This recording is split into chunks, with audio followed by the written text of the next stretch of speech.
Thanks so much for tuning in today. Before I jump into the episode, I got some great news for you. We are launching our annual Summer Shred Challenge. This is going to be a 30-day challenge with a $2,000 cold hard cash ground prize alongside other prizes such as an Apple Watch, bonus coaching terms, and just thousands of dollars of other goodies. So if you're looking to level up your journey and get guaranteed results and join a team by having a coach on your side to give you the custom programming, nutrition help, accountability, and oversight to get you to your results faster, there has never been a better opportunity. And we're doing pre-access pricing. So we have a special deal going on just for this challenge.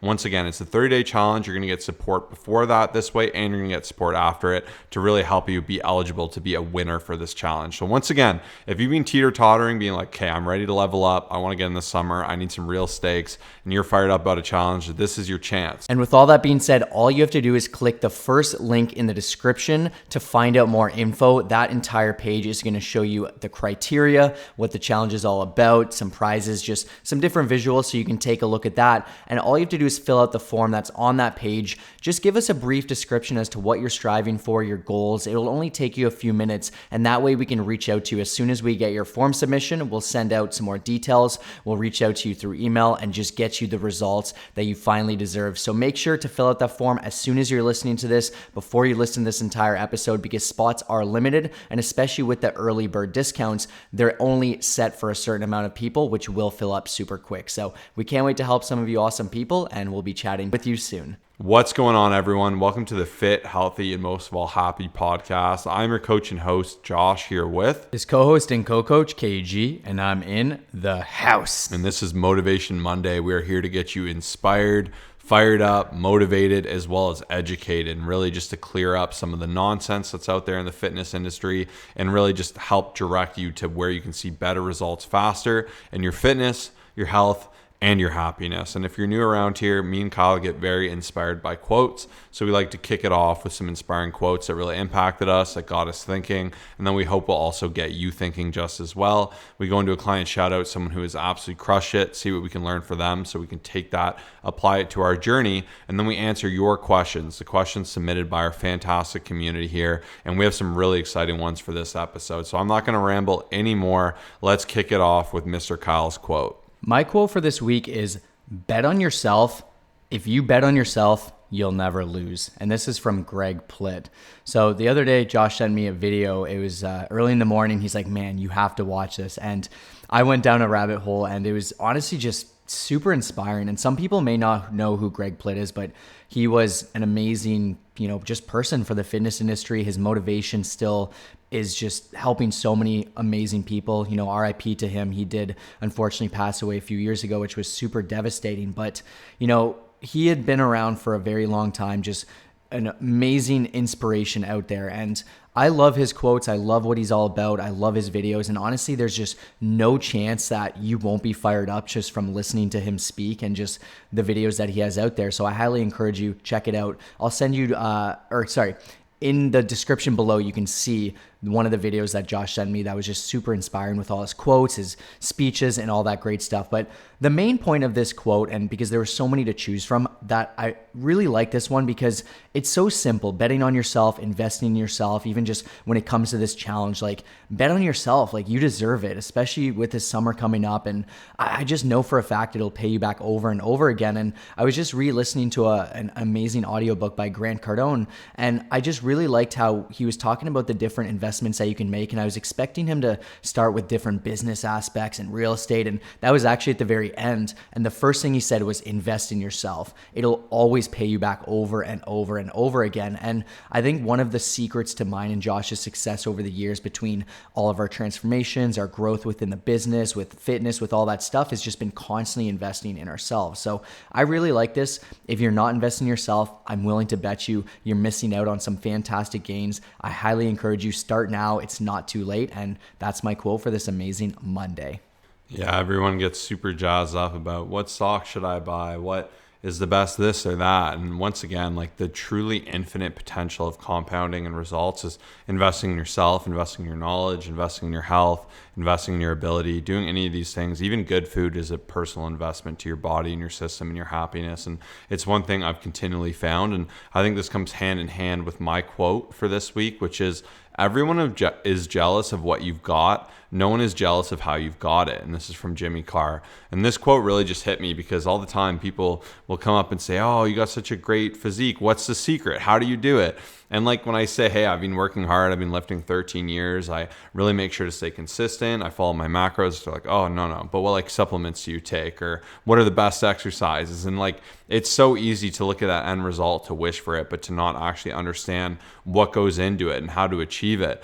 And even it's cool too now, obviously working for ourselves, running this fitness business, running coaching, it's absolutely fantastic and I'm so proud of it. And it's funny though, looking back through the lens of where we started, how we got here, the different challenges that came alongside it. And like, even when we started, I had the opportunity to stay downtown Toronto this weekend, which is actually where I went to school. And then Kyle would come to a lot of my classes and we'd work on Colossus. We'd market our YouTube videos. We'd literally send it to all of our Facebook friends and ask if they'd share it to their walls. We'd be sitting there liking our own videos first, being our first watches. We used to go in Apple stores and put it on all the computers, put our YouTube videos so they'd get a couple views and people would perhaps see them. It's pretty funny, like all the crazy, weird things we did and like the videos we filmed, the videos that were horrible. People would make fun of us and be like, haha, you're doing your YouTube videos. And it's pretty cool though, because those sums in those times with that imperfect action, that learning, that consistent drive to get better, the navigating the different parts of life, it's cool to see the result that does take place.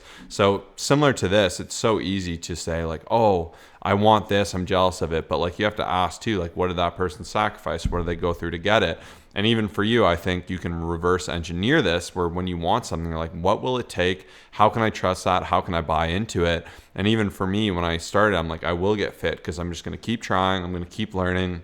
I'm going to keep getting better. I'm going to keep hitting the drawing board. Same with Colossus, like the different approaches and angles we took. We knew we wanted to help more people, and we slowly discovered what that meant more and more. And obviously that directed us to this podcast, directed us past YouTube. It directed us towards coaching, which is my true passion because I love being able to take people that aren't succeeding and teach them how to succeed long term and really apply the struggles I've went through and to avoid that and to get results faster. So I just thought that was a pretty cool quote, and it was fun going through memory lane of all the different things we used to do and like being in and around that area. I just did a little nostalgia tour, walked around and all the funny different things, and even the amount of effort we put into social platforms that never existed. Some things worked, some things didn't. But if you take that same approach to your fitness journey, you'd be surprised where you can end up. Yeah, I think it's kind of funny that mine and Josh's quotes go hand in hand because that was definitely not planned. But I know recently we were talking just about how luck will take place consistently, and it usually just does come from betting on yourself and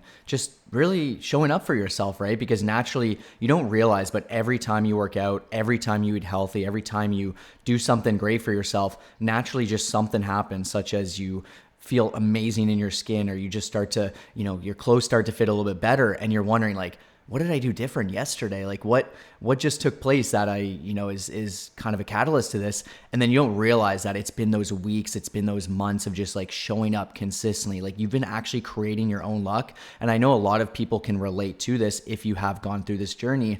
And for those of you who haven't, like, now's the time. I mean, once again, I don't want to just talk about summer because we are really in the business of getting people ready for life and just like helping you succeed. But for a lot of people, it's those actions that you do now. It's showing up for yourself. It's getting started now. It's committing that will allow you to just start to see that change for now, but then also it'll compound for the rest of your life. So yeah, you can absolutely create your own luck, and that's just going to start from betting on yourself and investing in yourself.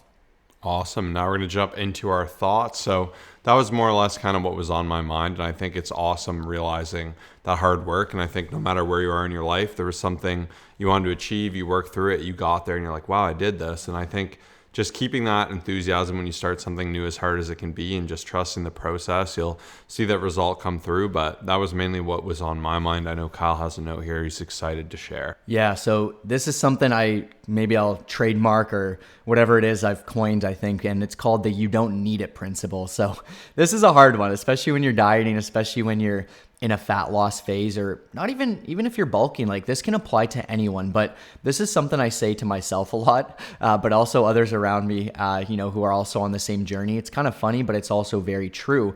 And simply put, when I want something that I don't actually need, I simply just say, I don't need it, right? So even funny story, we were watching the Panthers and Lightning game. I was out of calories. I have a bunch of Quest chips, and one of our buddies was like, oh, maybe I could grab one. And I was thinking, I actually said it out loud. I was like, I could definitely eat right now. It's like 9 o'clock. Like I could have a snack, but I don't need it. And I think this is one thing that's definitely helped me throughout this shred, but also just like overall within fitness and making the right choices is being able to just be fully honest with yourself and say, yeah, it may be nice, it might be appealing. And once again, I'm not against fitting a cookie into the diet and having an ice cream cone. And there are times I'll say, hey, I'm going to fit it in. But there are more times than not that I'll have to tell myself and just say, honestly, man, like you just don't need it. Like wait another day, the food will be there tomorrow. And I think this is a very important principle, because I think sometimes people can either eat way too clean and just always restrict and then struggle. But then a lot of times people, when they have a craving, they just like instantly give in. And in reality, it can definitely wait. And if you say to yourself, hey, yes, maybe I do want it, but I don't need it, it's a very important mindset shift that I think can help a lot of people. And it's something that I use consistently. Yeah, and it's so easy to really just think through your decisions. I find that makes it a lot easier, because there's like a random chocolate on the counter. You're like, oh, I'll just go eat this or have one of them. It's like, okay, it's going to make me want more of it. I'm going to go in a rabbit hole. I've had my calories. I don't need it. I feel good. It's going to make me go over my calories, feel bad. And like just even doing that, you're like, okay, whatever. I'll have one tomorrow. Gives you something to look forward to. And that alone can be really freeing. So I do find like that principle in general is good. And that's where pre-logging is also good. By logging your calories in advance, you'll know like, do I have the budget to enjoy this, to support my goals? And you'll be able to get a more full depiction of what's going on. But I guess for what we're at in our journey, for me, I'm just really excited for the summer challenge. It's such a great opportunity to do something with a community. I always say when you're on your own, it's very hard to get results. When you're with a coach, you're guaranteed to get results. And when you're also with a coach and a community, your results are just going to absolutely explode, because you have the micro and you have the macro support you need to see better results faster. And perhaps you don't have people in your life who are there to support you with fitness, health, and happiness and push you forward. Instead, they bring you down and say, why do you go to the gym so much? Why are you eating healthy? Can't you just let back and relax? And people who don't understand where you're at. But even our Facebook group pre-challenge is absolutely amazing. It's just awesome seeing all the protein hacks and different tips and tricks, and seeing people come in and say, hey, I'm a nurse, what solutions do you have? And just getting other nurses in there engaged. And I just think it's such a cool opportunity, and I'm still learning too, because you get so many fun tips and tricks. And this challenge is such a great capacity to get started with your coaching journey, as well as have the additional motivation of the challenge and that $2,000 cold hard cash grand prize, which we're really excited about. So definitely don't miss out on it, because it's going to be a lot of fun. And like I said, if you want to shred into summer, we're going from May 6th to I believe June 3rd. I could be wrong on that, but it will be a month from May 6th, which is going to be absolutely fantastic. And that's really just going to vault you into a successful summer. And then having the coach after that is really going to help you transition out of it intelligently, which is going to be absolutely fantastic. So anything you want to share on the challenge, Kyle? Yeah, so what I'm going to do right now, if you're watching on YouTube, I'll just put a little screen recording of our amazing community, what they're all about, some of the recipes, just like you don't want to miss out on this. And I know for a fact that most people thrive from, not most, I'd say like everyone thrives off of having just people around you striving for similar things, different recipes. Like just knowing that other people are on the same path as you is like just so, it just feels so good. Whereas a lot of times you may feel like you just don't really fit in, and the people around you, like I hear it so often. Some people say, man, like my childhood friends are so different. I can't fit in. Like they're not on the same journey as me, people at work, especially my family. And here you're going to have so many like-minded individuals. So I'm really excited about that. My challenge with my friend literally ends that day. I was calculating how many pounds I need to lose until then. And I'm like, wait, that's the start of our new challenge. So I love challenges, and I just thrive off of them as well. And I know a lot of you will. So excited to have some of you people jump on board. So make sure to send us that message before it's too late and the prices are going to go up. Awesome. And who is our client shout out this week? So this week we have Nick White, and he has been working with Coach Jason, down 27.2 pounds.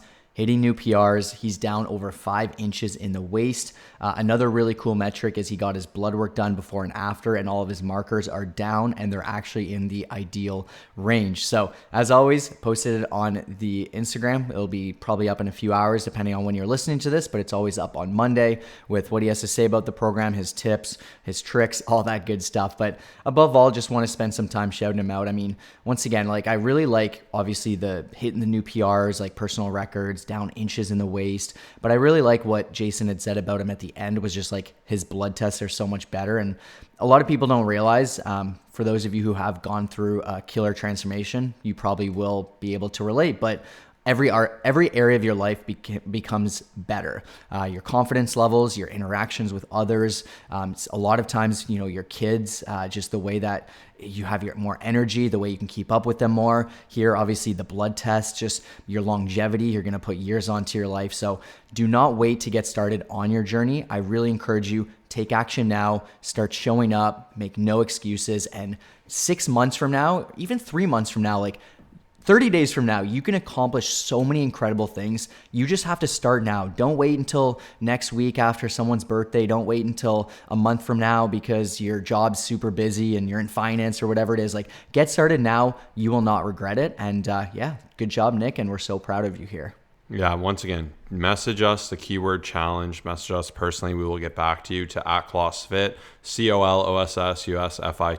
Stop struggling. Let's start shredding. Let's help you lose that fat, gain that muscle. Now into your questions. And this is a fun one because there's been a lot of talk of different people wanting to hybrid train. And if you don't know what that is, essentially it's where you want to have good cardio. You want to be active with running, cycling, swimming, most typically running. So perhaps you're training for a 5K, 10K, 20K, but you also want to be strong. You want to bodybuild and you want to look good. You want to make sure you're putting on muscle. So the direct question was, I'm training for a 5K and I want to run at a decent pace. In brackets, I'm not a runner, but I also have strength and aesthetic goals. How can I best manage strength training and running? So I'll pass this one over to Kyle. So yeah, this is a fantastic question. It seems like this is getting a lot of, it's just being pumped out a lot. I've just seen it a lot on Instagram where so many people are wanting to run, lift, and just get better at both of them. So there's a lot to consider. I talked about this probably years ago, as I've definitely undergone this myself, having gotten ready for a marathon and ultra marathon relay while strength training. I made sure to do 4 strength training sessions a week. I still tried to do 5, but sometimes I would bring it down a little bit. But there's so much to consider here.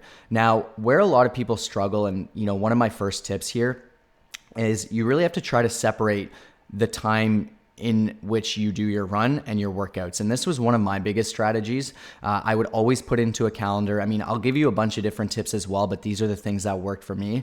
There would be some times I'll never forget, on a Saturday, we were heading down to a place, Niagara Falls, which isn't too far from us, but I remember we had a busy day ahead. And I remember just on a Saturday getting up around like 4:45 a.m. to get out there for my long run. And so one of the biggest tips here I have just in general for most people is to try to separate it as much as you can. So what I would do is I would try to do on a Tuesday, my run super early, and then my lift would be later on. So that way it gives you a bit of a split up so they're not back to back. Another thing, once again, is just putting in the calendar. I find it's where a lot of people do struggle. But to give you some more like tangible tips, and especially when it comes to running, is you actually really want to keep your mileage and how much you're running at an easy pace. And I have something written down here where it says running too hard too often is one of the most common mistakes new runners make. And it's actually it's what you're used to, right? So you're used to pushing in the gym, you're used to pushing the, bench press hard, deadlift hard, squatting, all that stuff. You're used to killing yourself in the gym, and you haven't actually learned to slow it down and take it easy. So this is one of the hardest things for myself to have learned over the years of just doing different 5K races, 10K races, all that stuff. So there's so many different things to consider here, but one of the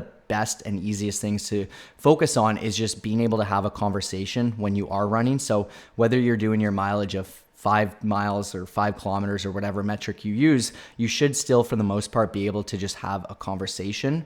And even myself, I would always have a number on the top of my head, like I need to be below 5 minutes per kilometer or else it's a fail, right? And once I started to learn, especially from my past coaches, they're like, man, you should be actually slowing it down in order to just get better. Like sometimes they would say slow is fast. And that's something that you don't really think about when you're running, because you're always trying to hit a new PR. You're always comparing it to what and when I say PR, it's personal record.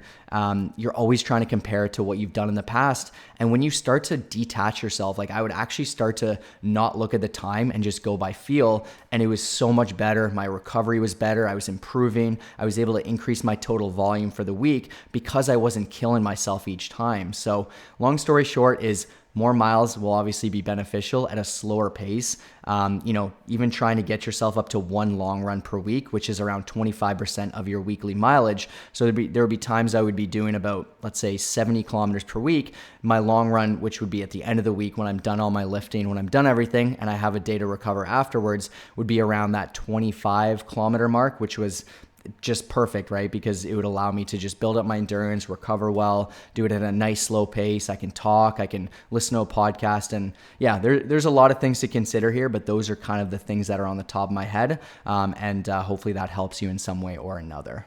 Yeah, and once again, I don't have a ton of experience with running since probably middle school when I did like track and field events. But one thing I will say, managing like obviously heavy lifting for me, powerlifting, and still doing cardio activities. Obviously, I do a lot of walks. I will play different sports. I'll do different events. I've had a lot of success splitting up that time. So even where I think I've gone wrong in the past and the time I have done running is I would always like lift and then do it immediately after when I'm wiped, and it would just make it miserable and make you hate it. And I think if you can really split up that time in the day, it gives you time to refresh and feel good. Similar to if people do 2-a-days for lifting. I'm not a big fan of 2-a-days myself, but I do think if you have those hybrid goals, that is definitely good advice to try and spread it out where possible, as opposed to like just doing 2 hours of straight intense craziness. Obviously making sure to refeed, eating the appropriate amount of calories for the task you're doing, and once again obviously utilizing like carbs and glycogen to supply your muscles, and just being mindful of your aesthetic goals as you go alongside that. Obviously this question was a lot more relatable where a 5K isn't too daunting. I know most people could do a 5K just right now. Obviously doing it at a great pace is a different story. Obviously if you're doing a run walk, I mean, we could all probably walk 5K, I'd like to hope, and I understand some people can't, but once again, I think you have to calibrate what your goals are, what your priorities are. If your priorities are more running than they are aesthetic, obviously having that be your focus, and then having the aesthetic goals be secondary. Whereas if it's the opposite and you're really more fixated on lifting, like obviously being mindful of the timing of that and really emphasizing what you're trying to emphasize first and foremost, instead of spreading it out and just kind of trying to be jack of all trades, master of none. So I think that was a really good question with a fantastic response. And I'm excited for the next question, which is, how many calories should I be eating a day, and what is the best way to navigate this? So I get asked this quite often, and people will say, hey, like I have no idea, you guys are always talking about calories. Where do I start? I've never tracked. I have no idea what to do. So I recommend using like MyFitnessPal. There are other great logging apps. If for some reason you want to use a different one, please feel free. I have no relationship with MyFitnessPal, and I think their paid is absolutely not worth it, so I just want to start there. But their free services are excellent. They have pretty nice built-in calculators that you're welcome to use. Chances are they will be pretty incorrect, but at least we're starting with something. So don't take that as gold. They might make your calories super high based on how you answer the questions. They might make them super low and you're starving. This is just a starting goal. You can also go ahead and use TDE calculators. If you just Google that, you'll find it. There's a ton of them, which is basically total daily energy expenditure, and this will give you some basic idea of where you should be at for calories. Now with this, start in this number. Some people recommend being like 10 to 20% plus or minus of this number to start out, hover in that range. I recommend using this number as gold, but starting till you're satisfied. So try to eat in there, and if you're like, I can eat this till I'm satisfied, I'd recommend keeping that number for 3-4 days or so and see how your weight responds. So that's where I like daily weigh-ins. If your weight really starts sinking like crazy and you're starving, chances are that number's way too low and I would beef it up. And that's where some people say, well, the calculator is gold. I'm dying. I can't do this. And sometimes too, the calculator will tell you to eat way more. And you're like, I'm stuffed. I don't want to eat this much. Don't just go eating to that. Like start to that point of satisfaction and use this as a concept to kind of say, oh, this is more or less where I want to be. So if you think of that scale, hungry, satisfied, full, start in around that satisfied. And theoretically, your maintenance, you should be just satisfied. So you'll be nice and full from meals, but not stuffed. That's the big difference between full and stuffed. And I see bulking as more of a full metric, where if I'm bulking, I'm like, oh, I got to eat more food. Like that is to me being very full. Whereas generally when I am at maintenance, my weight's hovering the same. I'm getting just enough calories I need to support what I'm doing, to lift, to do all these things. So that is where you can use that scale. Then week after week, you can make intelligent changes to make sure you are supporting your goal. So if you want to cut, you can bring those calories down. And if you don't bring them down an appropriate amount, you won't see a weight drop. And this is where it gets a little bit more technical. And these are the things, of course, me and Kyle help out with. But you can absolutely use these measures and these scales to play from that number and to know more or less where you're at. And also especially to begin by finding your maintenance. And where it gets super, super nuanced is you might have said, I know my maintenance, it was 3,500 calories last year, but you've been cutting all year.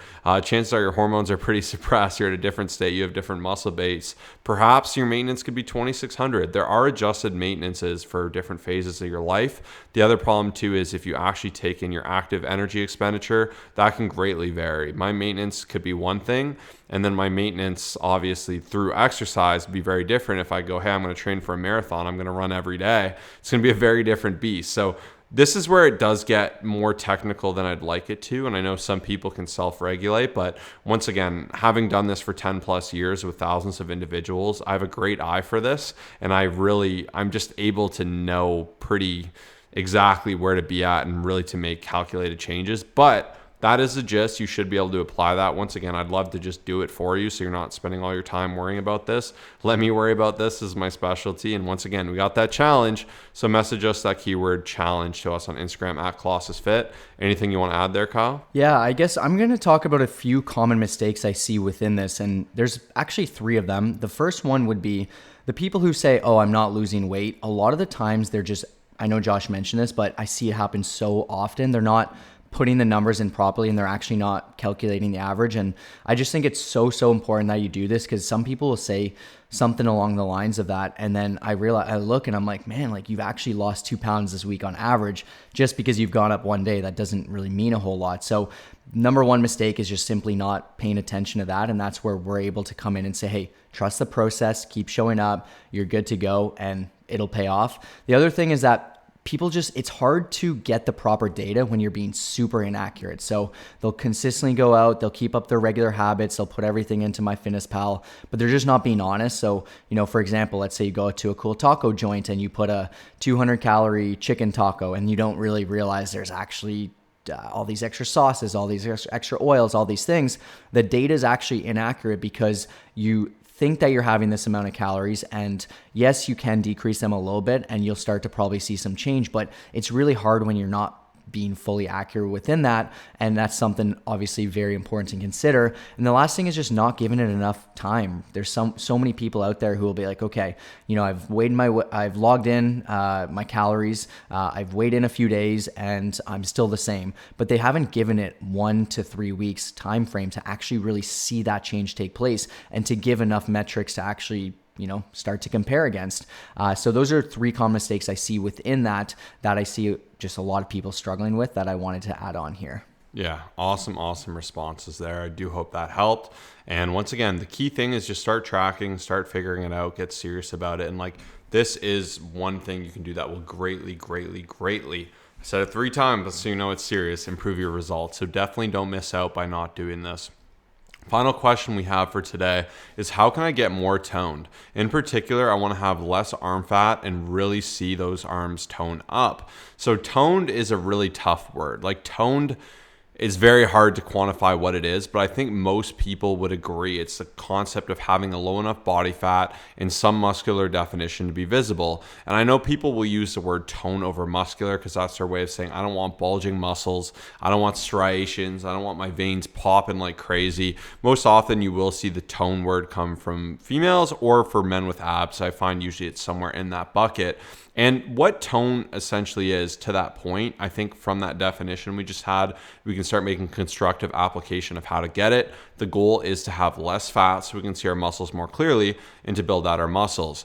And I can tell you right now, if you want to get super muscular, veiny, striated, it's going to take a lot of work, a lot of lifting heavy, and you don't really need to worry about that unless you have the world's most insane genetics. And if you did, you could just lift less. But for most people, I would recommend really getting in the gym, pushing yourself. I think you might be surprised at how you don't turn into the Hulk after a few days of heavy lifting or training hard, and you'd be surprised to say, wow, I have more muscle tone. And having full muscle bellies actually makes you look better. So that's what's actually going to take away that look of fat. It's going to remove that effect of cellulite. It's going to do all these great things that's really going to produce tone, definition, and shape to your body. And that is what is going to make a world of difference. And as you do this, as you take away fat, you can really build an amazing toned body. And if you do level out these things, you truly remove a lot of fat, you add muscle, you'll find you're at this crossroads where we're going to look really lean, really good. But if you want to be truly muscular, you would need to enter a dedicated bulk phase anyway. So quite simply,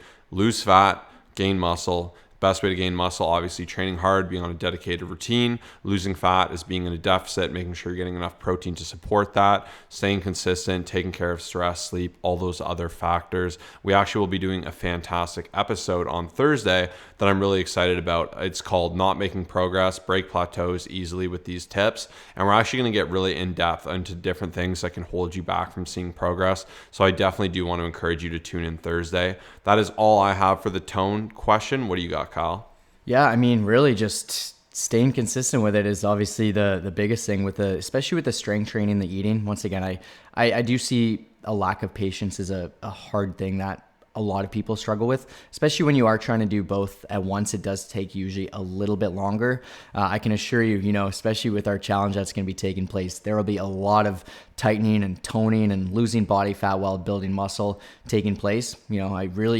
I'm stressing this here, and I know Josh is, because we know for a fact so many people will succeed from this and really just get on the right routine. But I think, once again, I've been spending time talking about kind of the mistakes of some of these things, because I feel like when we know what to avoid, we know what to look out for, and like you start to notice different trends. And as I pay attention to mistakes, I see it happen very, very often. But I think even for a lot of females, they'll make the mistake of just thinking they need to be doing like tons and tons of reps with like light weight. That's just like a common misconception. They're kind of scared to lift heavier. They're scared to, do a heavy set of 6 on squats and, bench press or just really anything, because they see that and they think, similar to what Josh was saying before, that they're going to just get so jacked like this crazy steroided out bodybuilder, and then they're just doing like 2.5 pounds on a tricep push down, like trying to tone it for like 30 reps. And that's just not going to do anything. So, I mean, we can talk about the different workout strategies and the workout tips, but the truth is, like, what I'll leave you with here is just really pushing yourself to the point where you have a couple reps left in the tank. So using tricep pushdowns as an example, I challenge you, and Coach Jason actually shared this on one of our meetings the other day. He said he's been challenging some of his clients with this. He said, pick an exercise that's safe, push yourself till failure just to see what that's like. Tricep pushdown is a good example because your form won't break down as easily. The risk of injury is very low. And that starts to give you the idea of what failure actually looks like. And you can start to apply that to other movements. Now, you don't want to be going till failure and killing yourself on deadlifts and squats, but you do want to leave yourself pushing yourself, a couple reps left in the tank, and do that for the most part 6 to 12 reps for most exercises. Some of them will do 15 reps, and you do that with enough volume, with enough of the right movements, obviously the right training protocol. You will start to see that toning and that tightness come in, along with some great nutrition, which will be around a slight calorie deficit, like Josh was talking about for question number 2. So yeah, hopefully that makes sense, and that's all I have for that one.